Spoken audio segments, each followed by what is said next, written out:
तो communication skill कैसे अच्छा होगा, इसका जवाब हम इस वीडियो में जरूर सीखेंगे।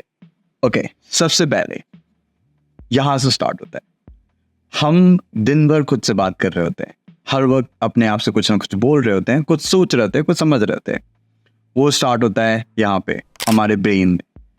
बहुत दिनों पहले जब मैंने स्टार्ट किया था कि मैं कैसे इंग्लिश सीख सकता हूँ, क्योंकि मेरी भी इंग्लिश बहुत अच्छी नहीं थी, अभी भी नहीं है, पर अभी काफी हद तक बेहतर हो चुकी है। अब मैं इंग्लिश में बातें कर सकता हूँ, प्रेजेंटेशन दे सकता हूँ, क्लाइंट से मिल सकता हूँ और वीडियो भी बना सकता हूँ।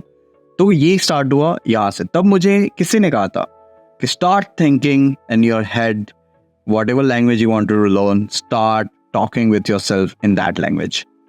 इस पे कोई आपको जज नहीं कर सकता, कोई सही या गलत नहीं होता है। तो सबसे पहले तो आप अपने दिमाग में जो भी लैंग्वेज आपको सीखना है, जिस तरीके से सीखना है, वैसे खुद से बात करो। 5 मिनट 10 मिनट अकेले में बैठो एंड खुद से कम्युनिकेट करो, खुद से बात करो कि आप क्या करना चाहते हो लाइफ में, कहाँ पहुंचना चाहते हो। इससे 2 फायदा होगा, एक आपको क्लैरिटी मिलेगी, दूसरा अपना कम्युनिकेशन और ज्यादा से ज्यादा अच्छा हो जाएगा। चलो, कम्युनिकेशन अच्छा हो गया, आपने सीख लिया, आपने बात करना स्टार्ट कर दिया, बट फिर वो कॉन्फिडेंस कहाँ से आएगा? कैसे आप लोगों के सामने जाके बात कर पाओगे या बोल पाओगे? क्योंकि हमें पता है कि हम भले ही 30 मार खाओ, जब लोगों के सामने प्रेजेंट करने आते हैं तो फिर हम बोल नहीं पाते हैं।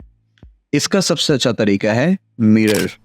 आप आईने के सामने खड़े हो जाओ एंड प्लीज उनसे बात करो, अपने आप से बात करो, खुद की आंखों में देख के बात करो, अपनी निगाहों में देख के बात करो एंड 10 मिनट रोज ये प्रैक्टिस करो। आप स्क्रिप्ट ले लो, आप कोई मूवी का सीन ले लो, आप मेरी वीडियोस ले लो, किसी को भी मिमिक करो, किसी के भी जो भी उन्होंने बोला है उसको बोलने की कोशिश करो, या खुद से डिबेट करो, पर मिरर के सामने 10 मिनट खड़े होके जरूर बात। अब एक और तरीका है जो बहुत इंपॉर्टेंट है, वो है रिकॉर्डिंग। अपना कैमरा ऑन करो, फ्रंट कैमरा ऑन करो एंड अपने आप को देखते हुए वीडियो रिकॉर्ड करो। 2 मिनट का, 3 मिनट का, जितने बार हो सके प्लीज रिकॉर्ड करो। रोकना नहीं, अगर गलती हो रही है तो रोकना नहीं है, कंटिन्यू करने देना, चलते रहने दो।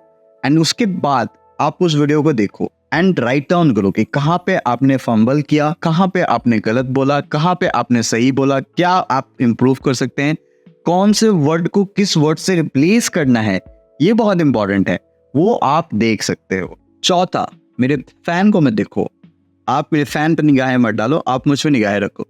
चौथा तरीका है कि आप जो भी लैंग्वेज आप सीखना चाहते हो उस लैंग्वेज को ज्यादा से ज्यादा सुनो। Listening is very much important. आप तो पॉडकास्ट अगर देख रहे हो या वीडियोस देख रहे हो, इंग्लिश में देखो, हिंदी में देखो, हिंदी का भी कम्युनिकेशन बहुत इंपॉर्टेंट है।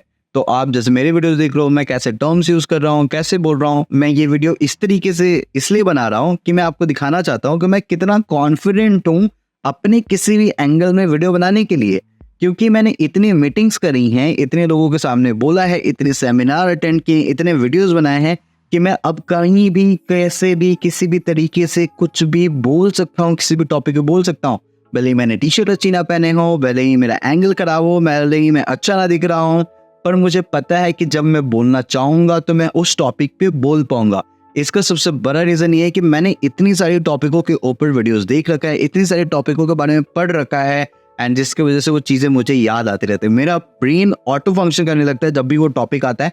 मुझे बहुत पुराना कुछ ना कुछ वीडियो या कुछ ना कुछ ऐसी चीज जो मैंने सुन रखी है वो रिकॉल होता है एंड मैं उसको वहां पे फिक्स कर देता हूँ, मैं उसका वो आंसर दे देता हूँ। इसीलिए आपको चीजें सुननी इंपॉर्टेंट है। तो आप जितनी ज्यादा जिस लैंग्वेज में चीजें सुनेंगे उतना ज्यादा उस लैंग्वेज में आपको पकड़ मिलेगी। And last but not the list, आपको किताबें पढ़नी पड़ेगी। जितना ज्यादा किताबें आप पढ़ोगे उतना ज्यादा आपको चीजें समझ में आएगी। तो मैं जब किताबें पढ़ता हूँ, मैं किताब पढ़ते वक्त उसमें एक वर्ड जो भी आता है या जो भी चीजें मुझे समझ में नहीं आ रही थी उनको मैं अंडर मार्क करता हूँ, फिर उसको रिसर्च करता हूँ। तो मैं सिर्फ किताबें खत्म करने के लिए किताबें नहीं पढ़ रहा होता हूँ, मैं उसको समझने के लिए पढ़ रहा होता हूँ। भले ही एक चैप्टर मुझे 10 बार पढ़ना पड़े, 20 बार पढ़ना पड़े, जब तक मैं उसे खत्म नहीं कर लेता समझ के, तब तक मैं उसे नहीं छोड़ता हूँ। पहले मैं क्या गलती करता था कि मैं किताबें खत्म करने के लिए पढ़ता था, मैं बार धड़ाधड़ पढ़ते जा रहा हूँ, पेज खत्म करते जा रहा हूँ, फिर मुझे समझ में आया कि मुझे चीजें याद नहीं रहती है। अब मैं बहुत कम किताबें पढ़ता हूँ, पर जो मैं किताब पढ़ता हूँ उसको अगेन एंड अगेन पढ़ता हूँ। मैं पेन से लेके बैठता हूँ एंड उनको अंडर मार्क करता हूँ एंड फिर उसको समझता हूँ और फिर उस कॉन्सेप्ट को और समझता हूँ। एक एग्जांपल देता हूँ कि मैं एक किताब पढ़ रहा था, उसमें आया था मंकी माइंड।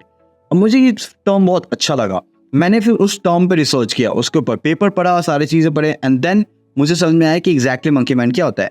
सेम एक वीडियो मैंने बनाया था यूनिवर्स 25 करके, तो मैं एक किताब पढ़ रहा था, उसमें ये एग्जाम्पल था यूनिवर्स 25 का, एक बहुत छोटा सा 2 लाइन था। फिर मैंने जब रिसर्च किया तो मुझे पता चला कि यूनिवर्स 25 कितना बड़ा रिसर्च है। फिर मैंने उस रिसर्च पेपर को पढ़ा, फिर उस कॉन्सेप्ट को समझा, एंड फिर उसके ऊपर मैंने पूरी एक वीडियो बना दी है जो आप देख सकते हैं। तो ऐसे ही आपको अपने कॉन्सेप्ट क्लियर करने पड़ेंगे while reading the book, and इससे आपका जो कॉन्फिडेंस है वो और ज्यादा निकलेगा। जी हाँ, कॉन्फिडेंस आपको आपके कम्युनिकेशन के लिए बहुत इंपॉर्टेंट है। जितना ज्यादा आप कॉन्फिडेंट रहोगे किसी भी चीज के लिए, किसी भी टॉपिक के लिए, उतना ज्यादा आप अच्छे से कम्युनिकेट कर पाओगे।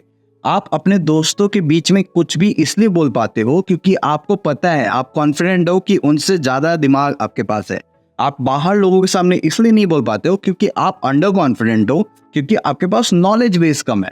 तो knowledge always gives you confidence, and confidence always give you power to master your communication and increase your way of talking with the other people। तो अगर मुझे पता रहेगा सामने वाला मुझसे कम बुद्धिमान है या वो बेवकूफ है, तो मैं हमेशा उसके सुपीरियर रहूंगा और उससे अच्छा कम्युनिकेट करूंगा, मैं उसको डोमिनेट करूंगा। और जितने भी अच्छे पब्लिक स्पीकर रहे हैं, स्पेशली सेल्स में, जो सेल्स के लिए अच्छे जाने जाते हैं, वो डोमिनेंट स्पीकर रहे हैं। उनको पता है कि ऑडियंस क्या सुनना चाहती है और वो वही बोलते हैं।